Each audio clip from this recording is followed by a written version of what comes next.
Good morning, everybody. Welcome to the vlog. It is Monday morning. I almost said Thursday and I have no idea why. It's very weird that today's Monday. We are on a little break from office and work things. Yeah, car, you're in the car, yeah.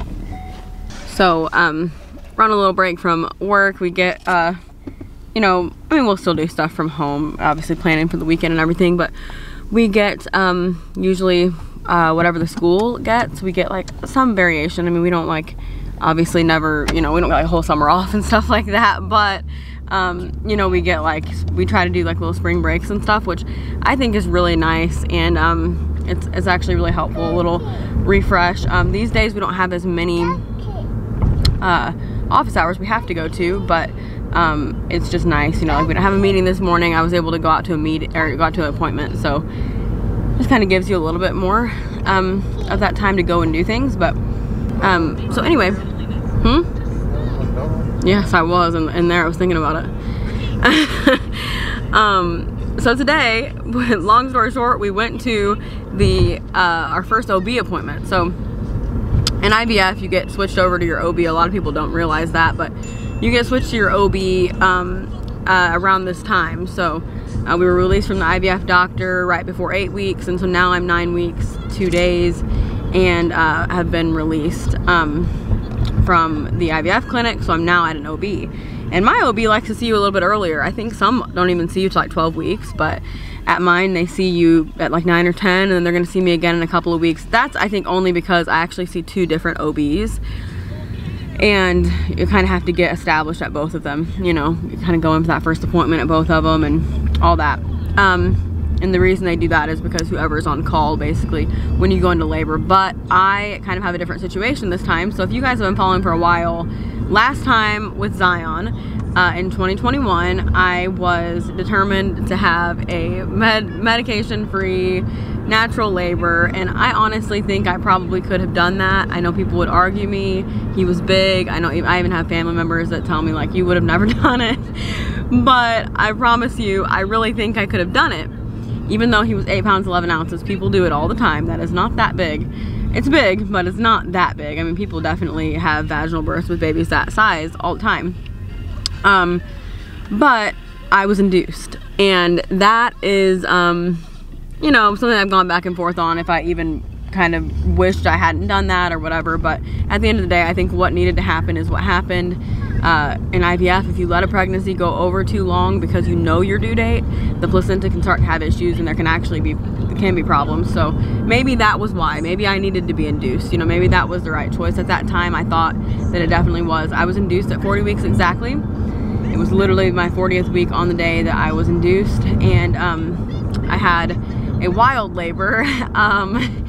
It was great. It was very fast. It didn't take that long. It was, I mean, I went from a 3 to a 7 in about an hour, which is insane, but pushed for well over 3 hours. Sometimes I say 4, but I don't think it was a full 4, but well over 3 hours, and just nothing was happening. He ended up getting stuck, yeah. He ended up getting stuck, and we had a C-section. So we're looking at another C-section this time around, around October 7th. Is what they're saying. So that's the plan. I know people are gonna say, try a VBAC and do all these things. Order when you're ready. 1 second. And you know what? Last time around, I had kind of in my mind, you know, I'm gonna really prove that I can do this vaginal birth and all these things, and it ended up in a C-section. But this time around, I just honestly feel like another C-section is the right choice, and so I'm gonna do it. I'm not trying to prove that I can do a VBAC. I'm not, you know, trying to do that. I just think this is right. And it's not because I want to. I don't at all. I'm gonna be honest. I mean, I want to have the baby, of course, but I don't want a C-section. C-section recovery is really rough, and mine, I think, was particularly hard because I went through hours and hours of labor. So yeah, I had an emergency C-section, and actually they thought that my bladder might have had permanent damage. Like, it was really bad. I lost a lot of blood during the labor. So I kind of went through labor, like the whole regular labor, and then a C-section, and I think that made the recovery worse. So I think in my mind, the recovery probably is worse than what a lot of people would think, you know, if they just went and had a C-section or even just had the vaginal delivery, because I kind of did both. He was fully coming out, and, you know, his head was actually like coming out. You could see it, but, you know, it ended up that we had to do the C-section because he was stuck. Anyway, so I think in my mind the C-sections are probably worse. You know, like I had a really bad experience with it. The recovery, I'm not gonna lie, was really tough. Yeah. But you know, I'm just believing this time won't be like that. And actually, I don't think that it will. I think that just having that plan and knowing I don't want to be away from Zion, that part is what I'm struggling with the most right now. You stay in the hospital longer when you have a C-section. So, you know, that part I don't like at all. But at least I'll be able to plan for family to come out. That is one different thing too when you don't live in your family. I mean, if I were to just go into labor, I mean, you know, I have my friend Krista that would take him, but you know, it's just harder to ask people that are not your family. And so anyway, you know, they're great and they're always willing to do that, but if it's the middle of the night or whatever, I would just feel bad. And so I'm at least able to let my family know, and you know, whatever. So right now we're looking at, and the date can definitely change, and it likely to, but around October 7th would be the C-section, because they do it, which I knew this, but they do them if they're planned a week early. So yeah, thank you.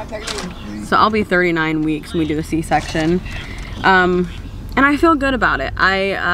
You know, I think if I had tried to go and do a VBAC, I would have been so nervous that the same thing was going to happen again, that number one, I would have gotten an epidural in the very beginning, because, and just in case they did the C-section. But I just think I wouldn't have been confident in that, just because, you know, I have that experience in my mind, and I just think I wouldn't go into it confidently, to be honest. So I think that this is the right decision. It doesn't matter in the long run how the baby comes out, and I've kind of let go of that obsession with I need a, you know, natural delivery and all these things, because really it doesn't matter. And so anyway, I know a lot of people are big VBAC people, and you shouldn't do unnecessary C-sections and all of that, but I think in my situation it is necessary.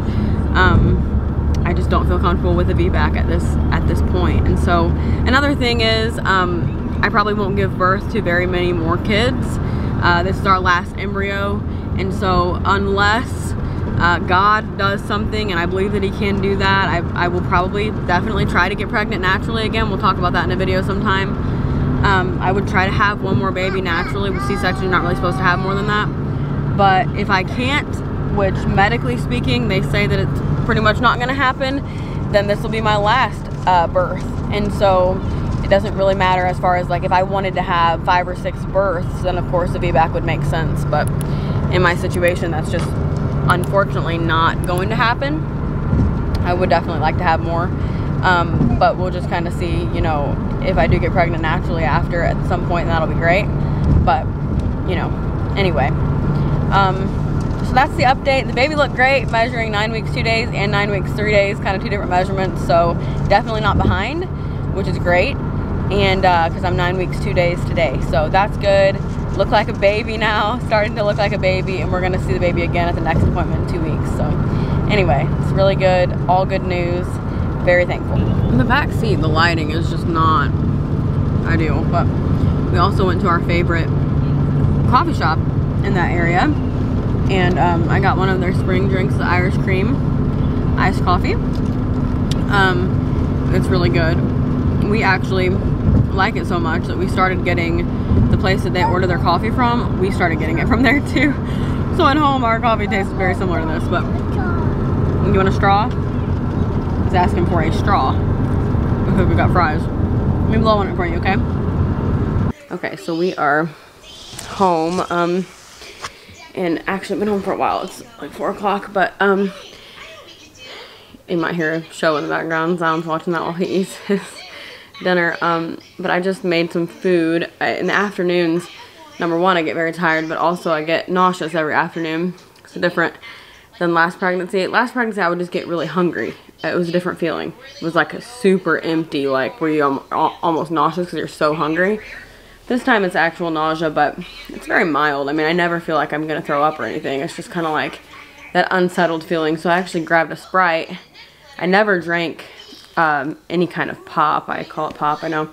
in my last pregnancy, I was just very obsessed, and I still am, but with doing all the right things, and there's nothing wrong with drinking Sprite. This is a really small one too, so the only issue with Sprite, like ever, is that it's got a lot of sugar, so you just have to watch that, but that's really small, so it has obviously a lot less, and it really does kind of help to settle my stomach, and eating usually does help as well. So I haven't wanted chicken at all, and I don't get enough protein as is. Like, I'm not a big meat eater, so I know that I never really get much protein. And during pregnancy, you're supposed to have, I was researching it last night, even more than I thought. You're supposed to have a significant amount of protein during pregnancy. So I've been trying to do that. Same thing I did last time. Like, I'll drink these Premier Proteins and stuff too, just to kind of supplement a little bit on days that I'm like, I'm not eating chicken or nothing like that. I have been able to eat fish, salmon and tuna I have liked. So chicken, for some reason, I think that's so common in the first trimester. I always hear it. Chicken just does not sound good to me. Even if it's a great meal that I love, chicken is just like out. I just don't, it sounds gross. It's the only thing to me that has sounded nasty. So I'd made a snack wrap. That's what I'm calling it, because it's what I used to like at McDonald's. I think they actually brought these back at some locations. They were my favorite thing. Growing up, I got them all the time. I feel like it's kind of an old person thing to get at McDonald's, but I know a lot of people liked them. But I got them as a kid. So I tried to like recreate it, and I just made, it's just chicken strips that are fully cooked already. It's just like I put them in the air fryer. And breaded one chicken I can actually deal with a little bit more than like grilled right now. I don't know what it is. With lettuce, cheese, and ranch. I did it just like a baked potato. I don't know why, but potatoes are literally like the main thing that I want to eat. I think about potatoes, fries, anything like that all day. And it has been different, I think, this pregnancy so far. Last time I wanted meat. That was like the main thing I wanted. It was very strange. Spicy food, meat, big meals with like a lot of meat. That's what I wanted. And I always said, I bet I'm just craving protein because I need more. This time I have not wanted meat so far at all. I eat it because I need to, because I know that I don't get enough from other areas, and meat is an easy way to do that. But anyway, just trying to do my best. I have some water over here too, but I'm gonna eat. Zion's eating too. So far he has eaten his fries with his ranch, and that's it. But he has some chicken too, so we'll see how that goes. Okay, so I gotta tell you something, okay? Nana and Pac sent you a present.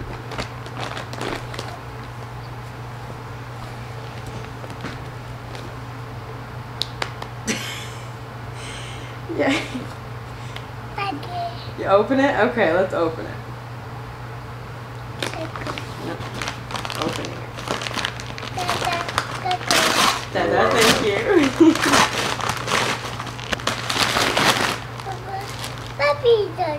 Yep. Turn it over. Look at it this way.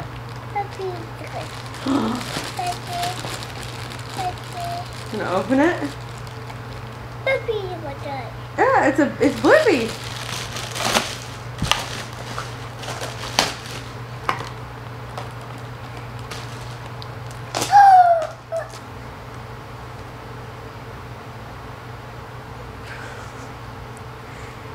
Oh my. Press his belly.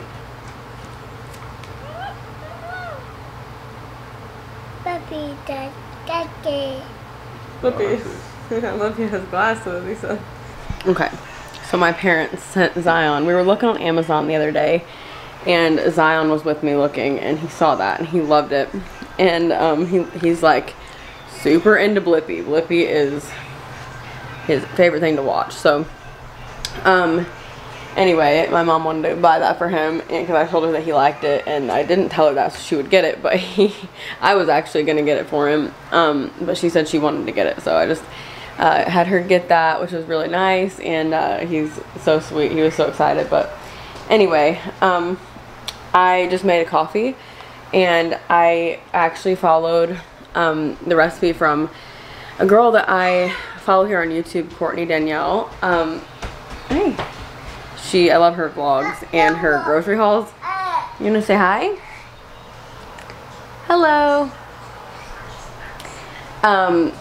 So anyway, it's so good, and I feel like most people could make it if you have like access to espresso. They even have instant espresso now, so pretty much anybody can have espresso. They probably always had that, but I didn't know until recently. But anyway, so we have this Breville espresso machine. This is what we use. Love that. It's pricey, but it's worth it for us because we don't really buy coffee out very often. We do it at home. So anyway, he's got his art supplies now. It's just like a scoop of light brown sugar. And then I put the espresso on top, like while it's still hot. We shake it up. So that's like the brown sugar shaken espresso, like Starbucks has one of those. And then I put a little bit of white chocolate syrup, but Courtney did the white chocolate sauce. It's kind of like this. It's a different brand, but I can't find the white chocolate sauce at Walmart. They have like all the other ones, but I can never find the white chocolate one. So I just did a little bit of the syrup and milk. I just use whole milk and ice, and it's so good. But I really do feel like shaking up the brown sugar with the espresso first like makes it a lot better. I've done that with other drinks combinations with the brown sugar shaken into the espresso, and it's really, really good. And it helps it to not be chunky. It like makes sure it blends it up and everything. But if you shake espresso, it kind of makes it, like they say, it makes it like smoother and stuff. So the shaken espresso drinks are popular right now, but this is so good. I need to find something to eat for breakfast. If I don't eat throughout the day like very consistently, I end up not feeling very good at all. First trimester, I don't get extremely sick. You guys know I feel like I say this all the time. I don't like throw up or get extremely sick, but I do get some mild nausea and just feel like drained, like I have nothing in me. Like it just feels like I have no fuel at all if I don't eat like every hour. So I'm gonna get something to eat and to go to Walmart at some point because I have to get my folate the doctor prescribed yesterday. I didn't get it yesterday. It's not like an urgent thing, and we just honestly weren't by where we needed to be yesterday, so we just figured we'll get it today. So we'll go at some point and do that.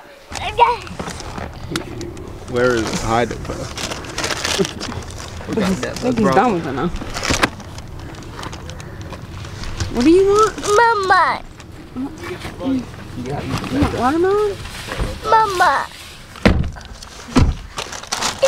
Eat it. Eat it. Okay, look, I'll put it between your legs right here. Can you put it right here?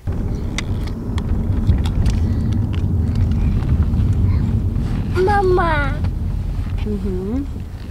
Mama. Yeah. Hey, so it's been a few days. I'm working on several videos right now, and I wanted to go ahead and wrap up this one so we can get it edited and get back on track. So thank you for watching. Remember, you are incredible. Jesus loves you. We'll see you in the next one. Bye.